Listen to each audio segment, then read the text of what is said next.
Hi everyone, today we're going to be looking at TSM's use of the champion Skarner, as well as some of the drafts they like to pick around the champion, as well as I'd like to give some historical context to those drafts. So, this week, TSM has chosen Skarner twice in the 2021 Spring LCS. This is week 4, and they've decided to pick the champion twice. So I'd like to give some background on that pick and why they've done it.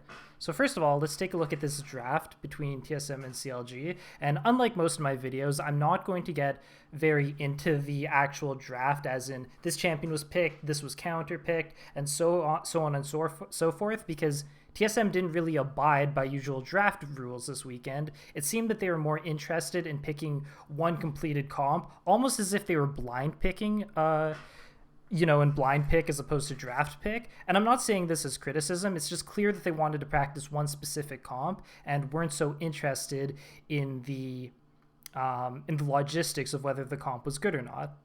I think the one thing that I'll bring up quickly is this is the order, of course, that the champions were picked in, and you will notice that TSM drafted Kai'Sa first. So I'd like to address that quickly because Kai'Sa is a champion that doesn't have... Obviously, it's debatable, but it doesn't have that many functions in how it can perform in a team comp. In my eyes, and I've also heard Doublift say similarly if you want me to appeal to authority, Kai'Sa is a champion that's better at diving, better at following up frontliners, people that dive in, right? So when you draft her as her first pick, you are semi-locking yourself into a certain style of composition. However, if you've been paying attention to TSM specifically's drafts over the last weeks, you'll notice that they don't pick Kai'Sa in just dive comps. And I don't think this is because they're just dumb, right? Or don't understand Kai'Sa's functionality. I think that they have just made the decision that Kai'Sa's current power level is such that even if you want to play front to back or even something more siege oriented, they are happy enough with the champion's numbers on these on the recent patches that they don't care if she's perfect for the composition, or maybe Lost is just extremely comfortable on the hero. So Kai'Sa isn't going to make the most sense with what they want to do, but they draft her literally first regardless. And also, I think if they are interested in picking the champion and do think her power level's too high, then you are going to want to pick her early just so your opponent can't get her. Okay, so now let's take a look at this comp that TSM has drafted, and we're going to be seeing more of this composition out of TSM. So what we have here is we have the most important thing I want us to look at is Skarner, and on top of that, Jace, because I think those are the two main points of this composition. So let's talk a little bit about what Jace and Skarner want out of a composition and what they want out of each other.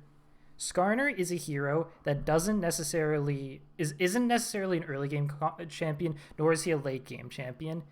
All he does is he makes picks. He drags you in with his ultimate and he makes picks. His level of strength in the early game isn't particularly high. He doesn't skirmish that well. And his level of strength in the late game, his tankiness isn't anything special, and he doesn't gain very much additional movement speed. So he's not really a scaling hero. He tends to be more of a mid-game hero just because of the fact that he... they call it the Skarner tax, where everyone on the opposing team is forced to build a QSS, or at least most members on the other team are forced to build QSSs, which of course is a ton of unwanted spend for your gold, where you're spending on just a cleanse to get rid of Skarner ult as opposed to actual stats to make you stronger. So because of that, you're going to be down on gold, and you're going to be building towards an item that only helps you versus one champion. So Skarner kind of peaks around the mid game, I'd say, where you're not just playing straight front to back and just not the most tanky hero in the end game. And of course, in the end game, everyone will have a QSS, so you'll be near useless. Jace, on the other hand, is what most people would consider an early game hero. I personally debate that a little bit. And the reason, especially in more the recent years, Jace is considered an early game hero is because he builds lethality, and lethality scales off quite hard into the late game. However, with lethality, Jace is an extremely strong siege and poke champion, especially during the early game, and especially when hitting squishy targets, not tanky targets. So let's talk about how these two heroes interact with each other, and what they do for each other. The only way Skarner can initiate an ult is if he actually presses his body into yours, right? He's not like Ashe. He doesn't throw an arrow. He's not like Sedge. He doesn't throw Sedge ult, right? He's not even like Jarvan, where Jarvan does throw his body forward, but he has a leap with his EQ combo and then a leap with his ult to get forward. Skarner, the only thing he can do to catch you out is he has to walk into you. He has no jump abilities. So the way that you augment champions or improve their ability to engage and catch targets when they have no jumps is you give them movement speed. And you'll see this a lot when paired with heroes like Olaf or Hecarim, even Udyr, who's more popular this patch. And Skarner is in the exact same boat where he has no jumps, and the best thing you can do to improve the champion's initiate abilities and his ability to get his ult off is to give him movement speed. That is something that Jace can accomplish for him. Jace can give him movement speed.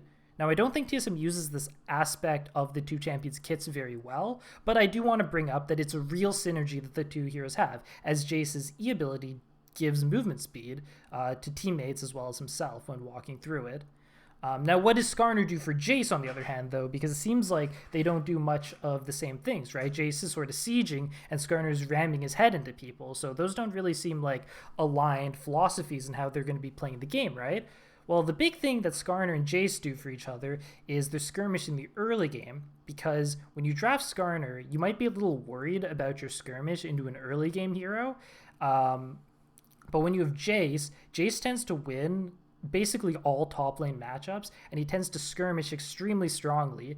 So what you'll have is in that 2v2 skirmish is you'll have Jace basically buffing up the power level of your 2v2 skirmish with his early game stats and his strong laning abilities, and he'll give a lot of breathing room for Skarner not to get bullied by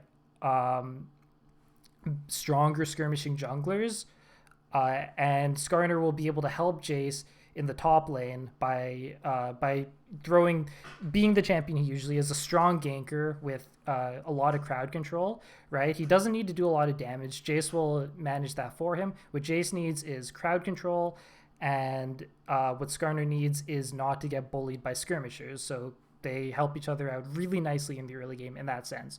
Cool. So we're going to see later that these are two heroes that TSM likes to pick together. Now, once again, let's bring it back and take a look at the draft real quick and see what we can sort of gather from this comp and how we can beat this composition. Okay, so when we look at this draft, just because even if you want a full 5 specific heroes or very similar 5 specific heroes, you have to draft the heroes in a certain order and you start showing your hand, right? So Kai'Sa says, okay, if we're picking Kai'Sa, we probably want to dive in, but if you know the tendencies of TSM, you would know that they don't usually do that. So what does CLG pick? I find that Gnar is a pretty all-around hero, can fit into a lot of comps, just sort of depends what's going on, and I also don't want to focus on that in this video. So he can sort of maybe initiate, maybe peel back. Azir has literally only one function. The only function Azir has is he's good at peeling, scaling, and when people come and attack him. He is not good at following up whatsoever. And he's not good at things that outrange him. So when you see Azir, Jace and Syndra make perfect sense. Those are heroes that have immense siege capabilities. Syndra's EQ is a ton of distance and a very, as well as crowd control, which is just a really powerful sieging tool, followed up by Jace's EQ ability. That is devastating, right? So we can sort of see how the ping pong of the draft went a little bit there, right? And then you can see the sort of the way that TSM's comp sort of diverts in the second half of this draft, right? They go into Skarner and Rakan. So if you have 2 strong sieging heroes and you tend to be beating your opponent on a sieging front, then it makes sense to continue to just commit to more siege, right? And how would we do this? We could pick so we have all our solo or all our carries picked. So what we want is we'd probably want peeling heroes to dissuade our opponents from going moving into a more dive oriented composition. That's not what TSM does. They pick 2 hard initiators, which totally changes the pace of this comp. They could have taken this comp and drafted. They could have taken their first 3 picks and drafted more peel to make it sort of siege. We're going to build a line of skirmish and just knock you off towers, knock you off dragons. But instead, they go for much more dive-oriented, so it'll be pressuring with Siege Poke into Skarner Rakan running in and finishing the fight as quick as possible. So if you looked at what CLG has drafted before the Rakan and Skarner came out, you would see that besides Rel and Gnar, it's a lot of heroes that... well, mainly Azir and Lilia are heroes that are good at front to back, good at people running into them. Lilia also has some cash potential with her E, so she's a little different. But of course, like the Azir is very locked in the way he plays. So TSM could have opted for a more standard siege comp, but instead they picked the dive, which isn't particularly good into CLG's comp, but I don't think it matters. I think TSM had in mind the sort of comp they wanted to play, and it's a very deadly comp and a very hard to beat comp. CLG sees more dive and decides to just round it out as a full scaling.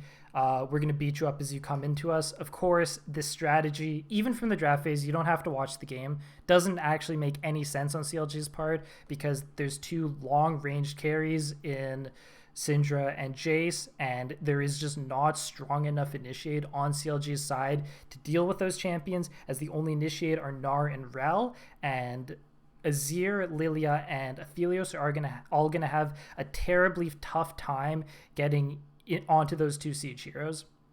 Right? It's not the end of the world if you draft Azir and you get countered by long range. You can go into a lot of dive if you're interested.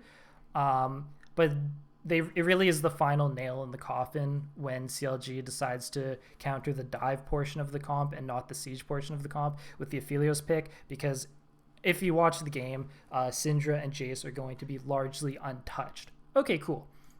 So I probably got into the draft more than I should have, but that's sort of what I'm like. My YouTube shows are all about talking about the draft, so I probably got a little hypey there, but we didn't actually need to go into it that much. Let's take a look at, really quickly, let's take a look at the second game of Skarner TSM drafted this weekend. Hey! They drafted the exact same comp. The difference is last game CLG won, last game TSM won, and this game FlyQuest won. But it's a deadly comp nonetheless. You'll also notice that the circumstance in which Fly drafts is vastly different from the way the way CLG drafted their comp, right? Yet TSM goes the exact same 5 champions. Once again, leading me to believe that TSM was just interested in practicing this comp more so than actually, counter picking and creating a real draft. Fine.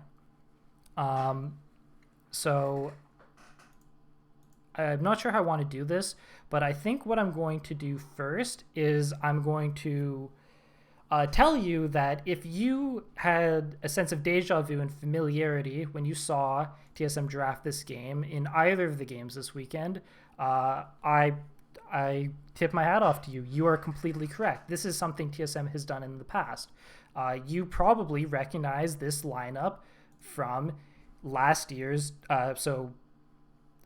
summer 2020's playoffs when TSM had their historic run to first seed at Worlds. In Game 5 versus Cloud9, they drafted a very similar comp, which is why I wanted to talk about this comp, because when I saw it, I was like, hey, I've seen this comp before.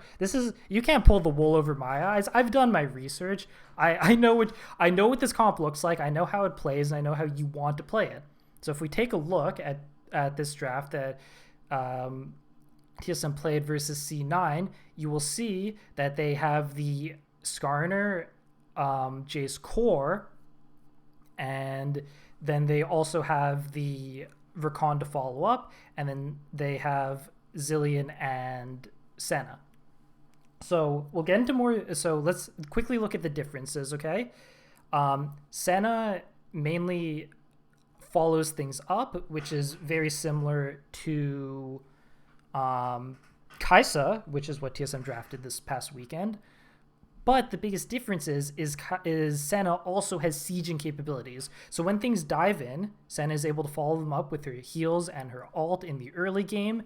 And then when she's in siege scenarios, she can land her W to set up for the Zilean Jace, or if it's more similar to this variation here, then she can set up for Syndra, right? So Senna has way more siege capabilities than Kaisa, because when sieging, all Kaisa can do is throw W, which is kind of an inefficient use of her time.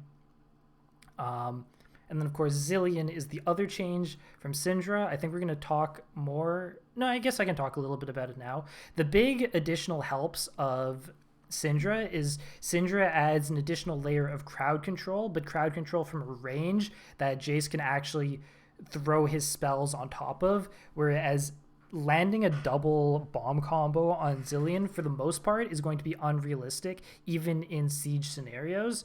And it doesn't quite have the range that Syndra spells have. It's going to be much easier for Syndra to land a QE combo, or not even cast it and just create a pressure zone with it, and then let Jace just follow up with his EQ ability. The other big difference I find is that this comp very much simplifies where the jungler plays towards. The only non-scaling hero in this composition in the way of solo laners, or in the way of laners, is Jace. It really simplifies that the Skarner will be playing towards topside.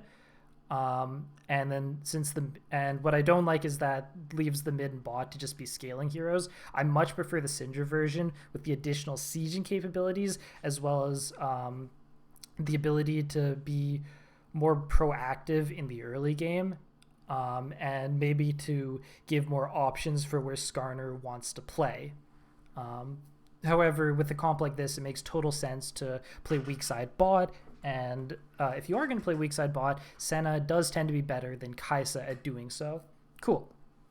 We've got all that out of the way. So those are some of the differences in the comp that TSM drafted this past weekend and this game. And then if you want to quickly take a look at the sort of comp that Cloud9 drafted, they actually drafted a pretty solid counter comp, I'd say. There's a decent amount of initiation that Cloud9 can throw out. They can follow up Ashiero with Wukong. Wukong is also a really excellent hero when the backline and frontline are desynced in what they want to do. If the frontline's going in and leaving the backline undefended, Wukong's often a very excellent hero at just going into that backline and sort of counter initiating by himself. And Evelynn can follow that up quite easily as well. Also, with a comp with Skarner, it's very powerful to have Tahm Kench. So, Cloud9 drafted decently. I'm not going to get into this game too much, but the way it basically plays out is I would say too much of an advantage is generated topside, and then when Cloud9 tries to shut down the already very strong Jace, the mid laner, or Zilean and Senna start getting ahead because all of the resources start being focused on Jace. Cool. Okay. And then of course, I then got to thinking about TSM's use of Skarner in general, because they actually don't play Skarner very much at all. But I also then, when I was just looking through, I also even found a game from 2019 when TSM was still had Acadian, and it's a very different style of comp, very, very different. But you'll notice that, once again, this is a win, and you'll notice that they still have the Skarner Jace core. So if you want to look at what this comp is trying to do, is much less dive, much, much, much stronger siege, except there's no peel. So any hard initiate comp will beat this comp immediately. Of course, the initiation on Golden Guardians isn't that strong. Sivir Aatrox can be devastating, but Trundle's terrible at initiating, and Anivia's terrible at initiating. Nautilus is decent. He can be very good. But if the initiation isn't clean, then this comp TSM has can be devastating, And then Skarner, of course, doesn't really fit with the comp. He doesn't siege very well, but he can just sort of jump off that Jace wall and try and pick a hero. But this was sort of the primordial version maybe of this comp that TSM tried to run, and yeah, they won. They used it to win this historic game versus Cloud9. So one of the main points that I want to try and make to you now that you have all this information is that why did TSM draft the exact same comp twice without really counterpicking or anything? And why did they draft it into two totally different comps? I think that they noticed how powerful this composition is, and the previous success they've had within the past. And of course, it's a whole bunch of new players, right? Bjergsen is not there anymore. Doublelift's not there anymore. And how they've ran this comp with Broken Blade instead. They've even ran something similar with Acadian, a different jungler, So it's just a comp, obviously, that I think they think is very strong, and they are determined to make this new roster also. They want this comp to also be in the arsenal of this new roster as well. That is what I feel about it. But anywho, let me quickly take a clip now of the CLG versus TSM game. And this is important because we're going to see there's two things I want to show here. First, I want to show the siege potential of this composition. And then I want to show the differences between maybe how you would play this with Broken Blade and how you would play this with Huni. So I think the obvious thing from what I've talked about in the strengths of this comp is the way that Skarner and Jace complement each other, and the way Jace and Syndra complement each other is that you'd probably want Jace at the team fight. However, you'll notice that Jace is top lane if you look at the mini-map. And the rest of TSM is not quite in position for the dragon. And if we quickly recap the sort of composition CLG has drafted, they've drafted a composition that's very good at playing front to back with Azir and Aphelios as the primary carries. And the best way to shut down TSM's comp would be to initiate on them immediately. But if CLG is to initiate immediately, it's going to be hard for Aphelios and Azir to follow up. So CLG sort of shot themselves in the foot with this draft and with basically everything they've ever drafted. But let's take a look at the siege. Let's look at the siege capabilities of this comp, and let's also look at how Huni plays it. So Huni's putting a lot of pressure onto CLG right now by being top lane unattended, and TSM is sitting around looking for maybe a pick with Syndra. Syndra does end up landing a pick.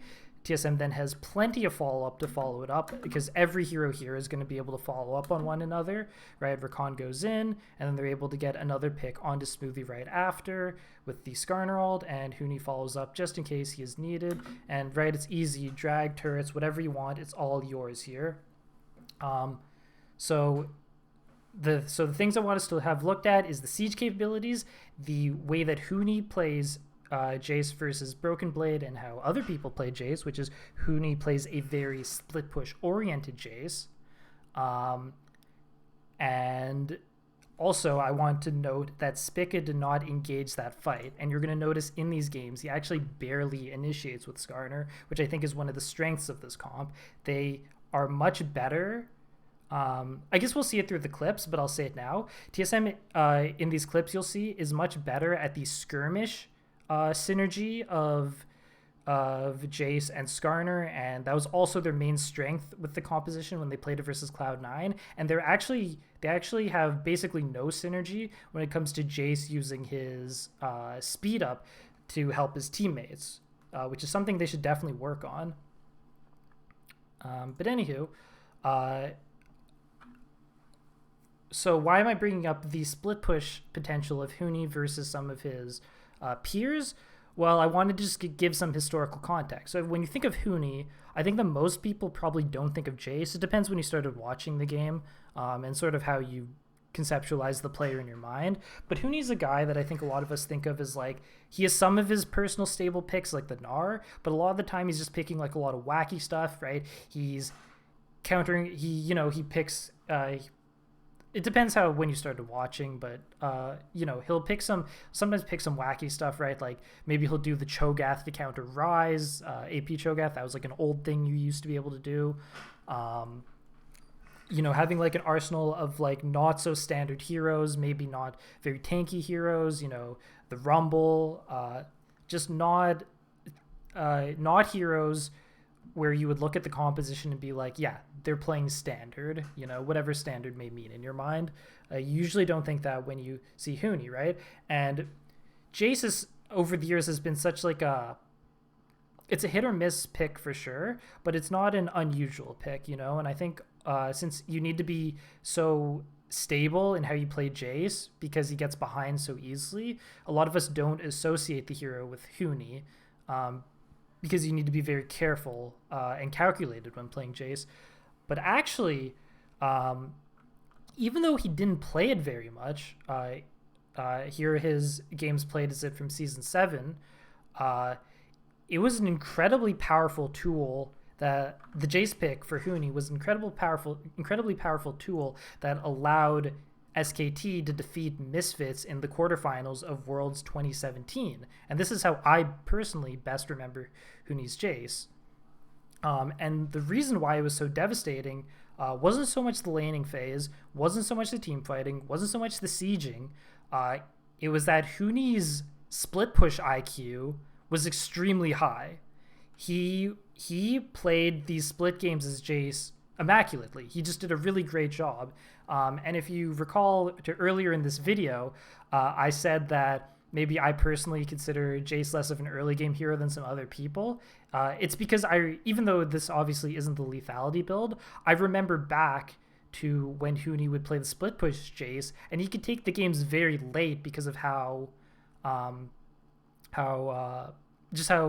strongly he was able to play the split push scenarios, even in the later stages of the game when Jace has fallen off a little bit, right? Because split push is sort of it sort of always scales, right? Like as the game goes on, you just hit turrets higher. It's just sort of about how well you play it and how good split is into the opponent's comp, right? And Huni played Jace so well in these games that, as you'll see, he stopped picking it. Why does he stop picking it after playing it versus Misfits? I'm pretty sure it's banned for the rest of the tournament. I'm pretty sure it's not even on the table for him after playing versus Misfits. I'm pretty sure it's just straight banned from that point on, if I recall correctly, or maybe left up like 1 or 2 games. I'm pretty sure it's basically just banned from that point on. So if I'm an org and I've picked up Huni and I have him playing Jace, hell yeah, I want him split pushing. He kills it, That's something that he's just been historically strong at. And that's why I sort of wanted to draw attention to it, and we'll be drawing a little bit more attention to it in a bit. But anywho, let's now take a look at the FlyQuest game, which is the second game TSM played into it, and it's the game they lost. So before we get into this, I want to talk about what you can do if you see TSM drafting this comp. So let's break it down once again. What does this comp do? This is a comp that sieges very well, and once your health bars are even a little low, it runs into you at a high movement speed, initiates very strongly, and guns you down, right? That can be very tough to deal with. In blind pick, this would be a devastating team comp. Luckily, it's draft pick, so we can come up with some counters. So, what can we do to deal with this comp and maybe some of the key members of it to stop it? So the first thing is tanks are extremely effective. As generic as that sounds, right? As stupid and low level as that sounds, tanks are very good versus this TSM comp. So why? They have Kai'Sa. Kai'Sa does health damage. Why would tanks be good? So first of all, Skarner is not very good at front to back. Skarner is not tanky not as tanky as a traditional tank. He will die much faster and offer much less to the team fight. If Skarner is not able to get past the tank and the tank is applying CC in the team fight, Skarner is not able to maneuver his way to the back line, and it becomes more of a front to back scenario for both teams. Skarner will go down first, and him pulling the tank in will not be very helpful. And on an even more basic level, we can even say that by drafting tanks, you're just giving less options for Skarner's ult ability. The other really the other really strong portion of drafting tanks versus this comp that TSM is running is that Jace is really bad into tanks. Not necessarily in the lane phase and not necessarily in split pushing, but lethality as a stat doesn't do very well into champions that stack armor. If you want to deal with armor, you build armor pen. Lethality isn't the way to go, right? That's just we know this. We don't have to get into that, right? That's just League of Legends. And when you're dealing with siege or poke, being a tank is great because you can just stand in front of the carries, which is often an underutilized ability, So let's just picture this in their head. FlyQuest or whoever, right? You have Sion, and Jace is trying to EQ the backline. Sion can just stand in front. Right? It's as simple as that. And it's a very strong way to defeat poke champions or siege champions. Okay, cool. So the way that we want to defeat TSM's comp is 1 with tanks.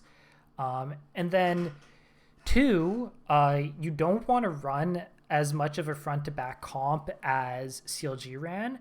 You're going to want something that can play front to back. Sorry, my wording here is going to be a little confusing. I'm also not using vocabulary I usually use in other videos. But if you are playing front to back versus TSM, you're still going to want to dive into them. And I think we need better vocabulary for these things. Instead of me saying front to back, let's say, right, comps usually play at different ranges. If you're running a liquid style sort of mid-range comp that CLG ran in the first game that we showed, that comp's not good at diving, right? It's good at being dove into. What we're going to want to play versus TSM's comp is we're going to want a comp that dives forward. And if we are killing their frontliners, then their backliners in the process, so be it. That's not a big deal, as long as we have tanks backing us up. The reason we're going to want diving heroes is because Jace and Syndra, and in this case, Kai'Sa are also very susceptible to dive. I do want to point out, though, I think this comp is much stronger without Kai'Sa. I'm not going to give options. Like, the Senna was good if Senna is good on the patch, but I think you do have other options with strong AD carries you can run in this sort of composition. But all these heroes are very susceptible to dive. So right, you think to yourself, okay, well, what stops these heroes from what stops you from dive into these heroes every game? Well, you can also support them with heroes that are good at peeling.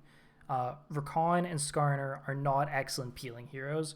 There are better heroes than Rakan if you're interested in peeling off of your carries, right? Rakan is much better suited for using his ult and W to dive backline or hitting multiple members for AoE.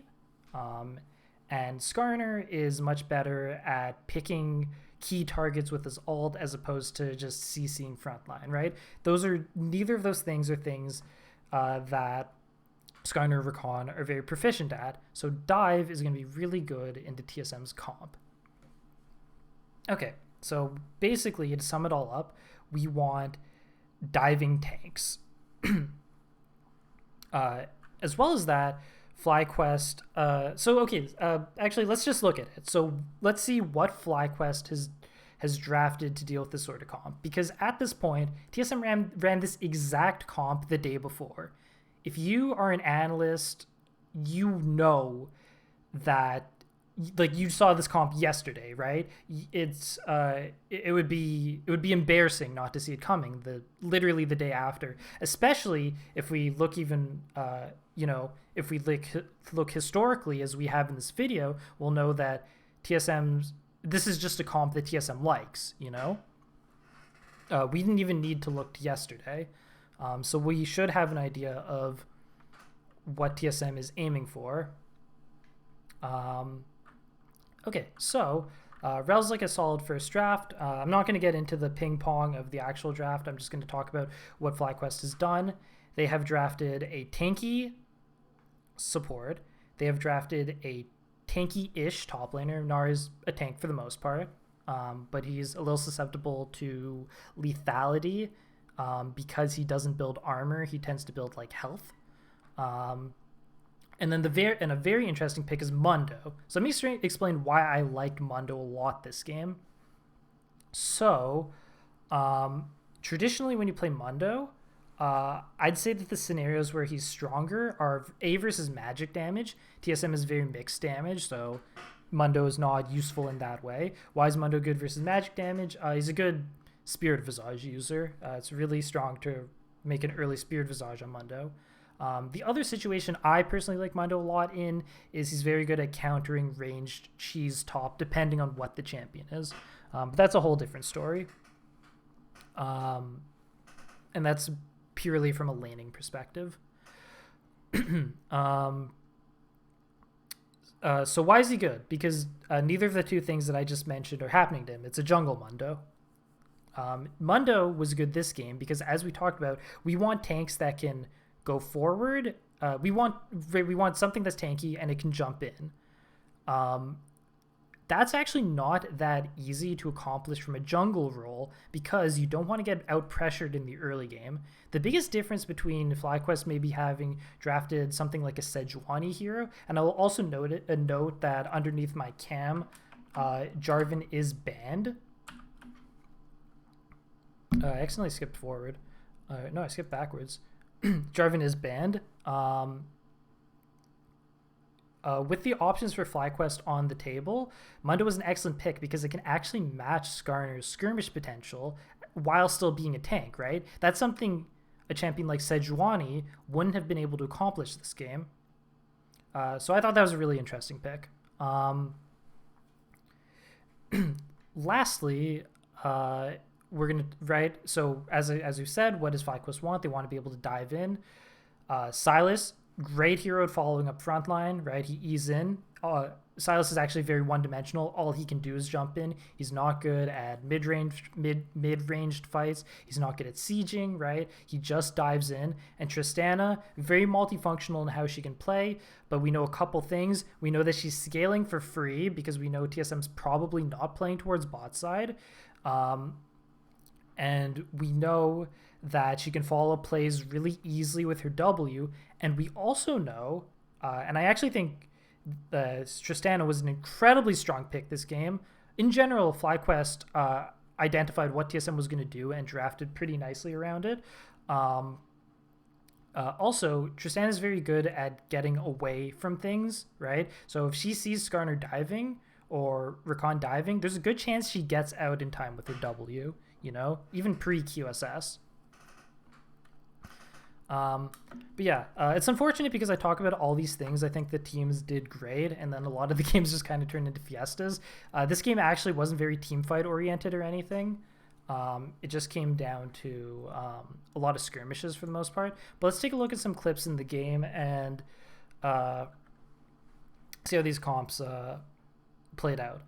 So one thing that I just forgot to mention, and I wanted to mention, and it's why I brought up this clip, is that the way FlyQuest drafted did leave one decent hole in their plan that did feel exploitable. So when TSM drafts this comp, I think usually they're going to want to play towards top side. But when you draft melee mid laners, you're often enticing the jungler to gank you, especially depending on what the jungler is and how easily it's able to get onto other sorts of heroes. Skarner's going to have a much easier time trying to land ganks onto the melee hero Sylas. So I think that when I looked at the drafts, it was very obvious to me that and it seemed like a good strategy for TSM to try and camp middle. I think it actually made a lot of sense, as well as Syndra's just going to have a good mid lane matchup. Also, when I looked at these comps, and this is something that you should think about when drafting, is the only big source of magic damage for FlyQuest is Sylas. So if Sylas gets behind and TSM stacks armor, FlyQuest will be in big trouble. So I think on all fronts, camping middle made perfect sense this game, and I saw it coming, and I think it made a ton of sense. Unfortunately, you'll notice that all the ganks TSM throws out middle, despite I think them having the right idea, the ganks just don't work. Misexecuted, not clearing wards well. Like that gank there was just played poorly, right? Spica backs up very early. They should expect the rotation to be coming in. He passes by a ward. This was just played very poorly, but I think the idea was good. It was the execution that needed work. This clip here, I just wanted to show Huni split pushing again, just so it stands out in your mind that this is something TSM is utilizing Huni for, because once again, it would make a lot of sense for him to be trying to pressure off the Baron with his EQ. You could possibly categorize this as a mistake because in that last play, Huni probably doesn't need Rakan to shadow him bottom, yet they have Rakan there anyways. Of course, the idea being that FlyQuest wouldn't expect Rakan to be bottom, and therefore a pick would be landed onto Gnar, and that could be quite devastating, but obviously it didn't play out that way. And then lastly, I'd like to show you a team fight so that we can, because this game was mainly just skirmishes. It didn't illustrate the strengths and weaknesses of both comps well, but I think if we look at this team fight, we can see why FlyQuest had a better draft, and TSM struggles to deal with it. And it's not surprising FlyQuest had a better draft when TSM drafts the same comp 2 days in a row, and make no adaptations when presented with a new set of heroes. And once again, I think that's fine. I think clearly TSM's plan was they want this comp to be strong. They want it to be a powerful tool when they need it in playoffs or whenever. Okay, so first thing that we should notice when we're looking at this team fight is Huni is not poking, right? There's so much sieging capabilities and long range capabilities on TSM's comp with Syndra and Jace. TSM's not looking at it, and I think there's 2 reasons here. First of all, FlyQuest has a comp that really devalues poke. There's a lot of tanks. There's a Bloodthirster on Trist. There's a Banshees on Sylas. Huni is basically shut down in his sieging abilities. Secondly, TSM has opted to just rush down the dragon to try and deny the Mountain Soul. So they're not able to utilize their siege at all. And then what happens is FlyQuest just dives in, right? So Diamond's going to dive into the backline with a WR combo on Rel. And unlike with CLG, who also had Rel, FlyQuest actually has champions that are going to be able to follow these plays up, right? Triss can actually follow this up. Sylas can actually follow this up, right? Azir and Aphelios cannot. So Gnar runs in. Trist at a distance is able to start, as I said, sort of playing front to back, even though they're diving. That's kind of what I was trying to explain. Sylas is just running straight back line, like no care in the worlds, you know. And this isn't even excellently played on FlyQuest part. Johnson totally lets Speak live here. But you can see FlyQuest ends up with the dragon, and the dive is just very clean and wins them the fight, and they will win the game. And that's really how it's supposed to play out. And that's pretty much all I wanted to say. Closing notes, I just wanted to come back to this Zilean pick that TSM played versus Cloud9. I just forgot to address it earlier, so I'm just going to say it now. Couple things I forgot to mention. The synergy between Zilean and Skarner that is missing when you draft Syndra is that Zilean can give a speed boost to Skarner similarly to Jace, which is very powerful. My main issue, of course, is that I don't like having 2 hard scalers in mid and AD, and I'd rather, because I think it's just a little too exploitable, especially versus strong teams. And the one other benefit of Syndra is Syndra would probably be able to play a side lane a little bit better than Zilean, which is relevant because Jace is such a strong split pusher. Kai'Sa's not going to play middle. She's not going to play a 1-3-1 as well as maybe another hero, but nonetheless, I did just want to quickly bring that up.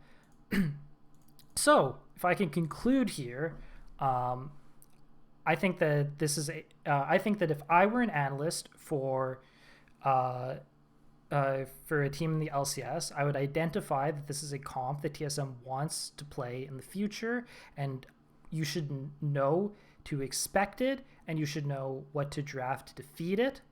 Um, and I don't think I talked about this enough, but the one other conclusion that I drew that I wanted to talk about is when TSM plays this comp. So if you were an analyst for TSM, um, something that I think you'd want to think about is, yes, this is a very strong comp, but the main advantages TSM is getting out of this comp has so far been picks by Power of Evil and Sword Art and long range damage landed by Huni. And even if you go back to Broken Blade, a lot of the strength came in skirmish and team fight.